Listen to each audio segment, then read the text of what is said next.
जी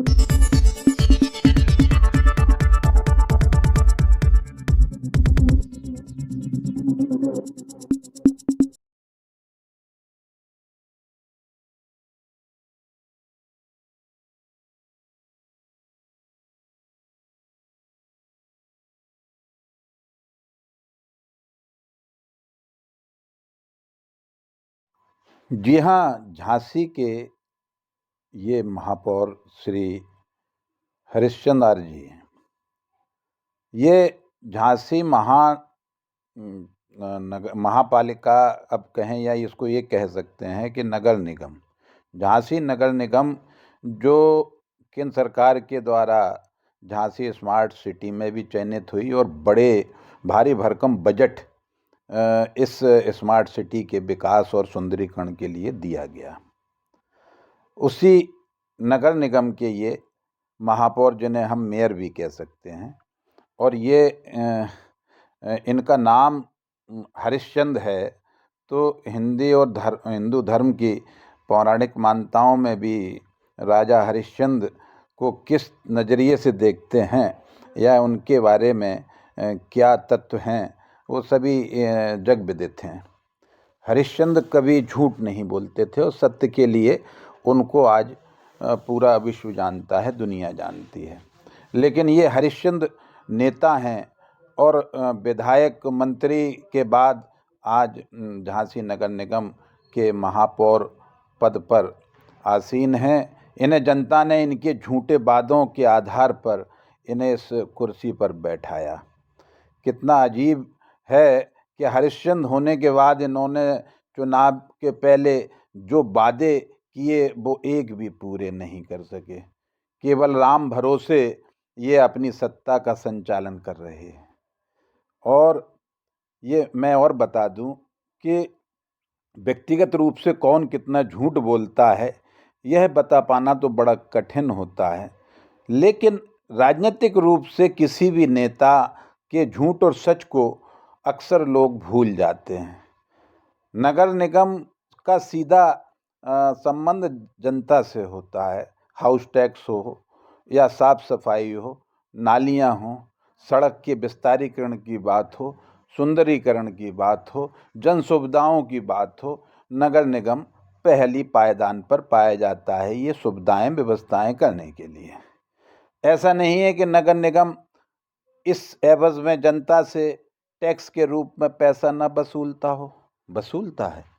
लेकिन इन्होंने ये कहा था कि हम जैसे ही पद पर आएंगे, जनता हमें जिताएगी, तो हम जो हाउस टैक्स है उसको हाफ माफ कर देंगे। कुछ नहीं हुआ, उल्टा असर ये हुआ कि वाटर टैक्स के नाम पर भी जनता को अतिरिक्त बोझ झेलना पड़ रहा है, और तो और टैक्स भी 1.5 गुना कर दिया गया। रोचक तत्व है कि हरिश्चंद्र महाराज कितने सच्चे हैं या कितने झूठे हैं, अब ये जनता को, खासकर जो राजनीति के पटल पर, राजनीति के पदों पर, राजनीति का लवादा ओढ़कर जो झूठ बोलते हैं, उनकी खुलासा करने की जिम्मेदारी जनता की होना चाहिए। और जनता को जब ये मिलें, जहां मिलें, जैसे मिलें, इनसे इनकी लुभावनी बातें और मीठी मीठी बातों में आने के पहले इनसे सवाल यही करना चाहिए कि कितने झूठे हैं आप। अब सवाल ये आता है कि महापौर कर क्या सकते हैं। ये बात पढ़े लिखे, शिक्षित और जानकार लोग, राजनीति के या विधि के जानकार लोग, संविधान के बारे में जानने वाले लोग जानते हैं कि महापौर तो केवल एक साइनिंग अथॉरिटी होता है। असली रूप से इनकी जो शक्तियां होती हैं नगर निगम में, वो शक्तियां तो सारी फाइनेंशियल शक्तियां जो होती हैं, मैं ये कह सकता हूँ कि भारत में महापौर की किसी भी नगर निगम, नगर पालिका या इस तरह से जहाँ भी होते हैं ये पदासीन या जहाँ चुने जाते हैं, तो भारत में महापौर की भूमिका अक्सर औपचारिक रूप में होती है, जबकि कार्यकारी शक्तियां नगर आयुक्त के पास होती हैं। अब नगर आयुक्त के पास होती हैं तो ऐसा नहीं है कि नगर निगम के अंतर्गत वार्ड ना होते हों। झांसी में 60 वार्ड हैं और इन 60 वार्डों की बैठकें भी समय समय पे होती हैं। ये सभी पार्षद इकट्ठे होते हैं और इसमें उप महापौर भी चुना जाता है, जो एक हर साल के लिए 5 वर्षों के कार्यकाल में 5 बार उप महापौर चुना जाता है, जो बैठकों का रूप में उपस्थित होकर ये लोग नीति नियत करते हैं, योजनाएं बनाते हैं, बजट को किस तरह से पारित करना है, किस तरह से कहाँ उपयोग होगा, किन किन ज़रूरतों पे झांसी की जनता के लिए खर्च होगा, ये तय होता है।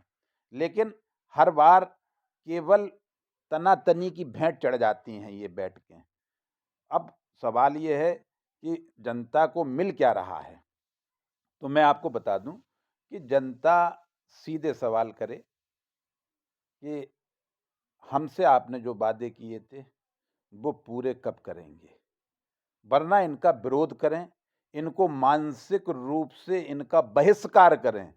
आर्थिक रूप से नहीं कर सकते लेकिन मानसिक रूप से करें। ये जहाँ भी आएँ इनसे इनकी बातें, लुभावनी बातें, मीठी बातें ना सुनकर सीधा इनका बहिष्कार करें।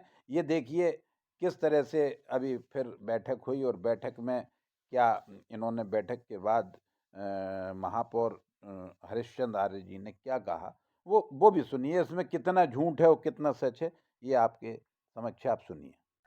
आज झांसी नगर निगम सदन की बैठक अच्छे माहौल में हुई और सभी हमारे सम्मानित पार्षद हैं अपने अपने वार्डों से संबंधित जनहित के प्रस्ताव रखे, उनको स्वीकृति दी गई है। हम सबका एक ही प्रयास है कि झांसी की महान देवतुल्य जनता ने मुझे और अपने 60 पार्षदों को अपना अटूट विश्वास रखते हुए अपना इतिहास से जो समर्थन दिया है, हम उनकी आशाओं अपेक्षाओं पर 100% खरे उतरेंगे। झांसी को स्वच्छता में, विकास में नंबर 1 पर लाएंगे। हमारे राष्ट्रीय स्वच्छ वायु सर्वेक्षण में झांसी पूरे देश में दूसरे नंबर पर रहा। ये संभव हो पाया हमारे सफाई मित्रों और सभी पार्षदगणों और सभी अधिकारियों और जनता के सहयोग से।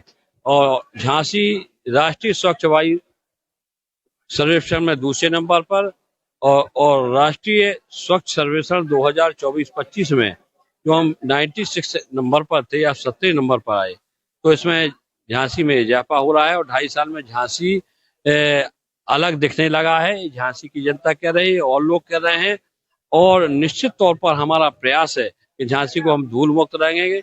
झांसी को स्वच्छ, स्वस्थ और विकसित हरा भरा झांसी में बनाने में हम किसी प्रकार की कोई कसर बाकी नहीं रहने देंगे।